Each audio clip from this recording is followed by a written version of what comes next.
Räägi oma reisist, mis ajal ja kus reisi alustasid?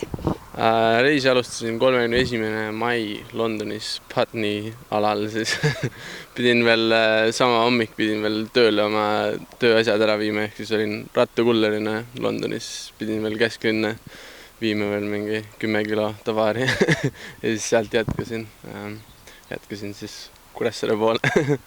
Aga kus see mõte üldse tuli, et tuleks rattaga Kuressaarde? Põhimõtteliselt on nagu lennukiga nii mitu korda siia koju tuldud, et mõtlesin, et võiks nagu natuke lähemalt Euroopat vaadata kui lennuki aknast.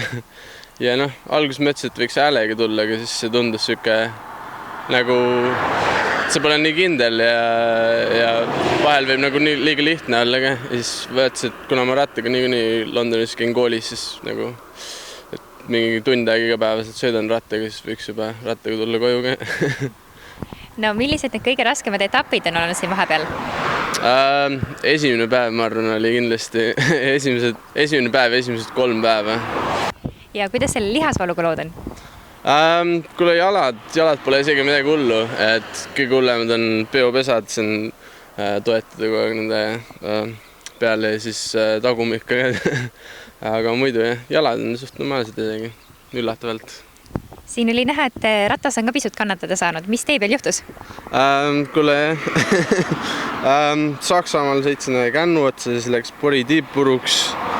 Siin esirattal on neid kodareid läinud nõnda, et vast peaaegu pooled kodarad on ära vahetatud. Siin taga on mingi 3. rehv on all, mis on veel piduri neid liine on siin vahetatud ja piduriklats ja igast asju.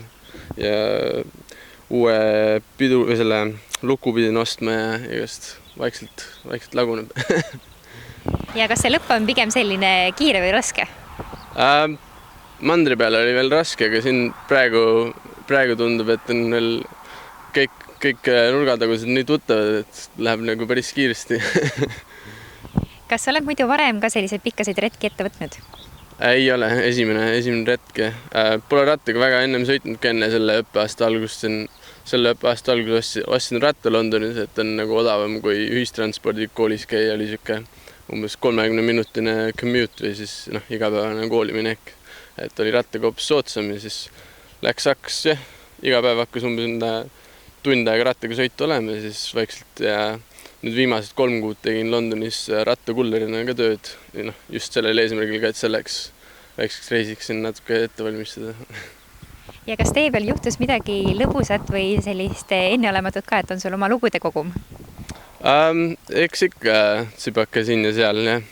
Et mingi kohtusin 2 läheda sakslased, kes reisisid ka Hollandis, tegid rattareisi.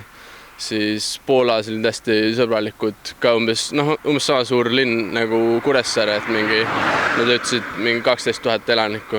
Ja siis rattapood oli kinni laupäeval, mul nagu ei saanud aru, et laupäev iga päev sõitsin.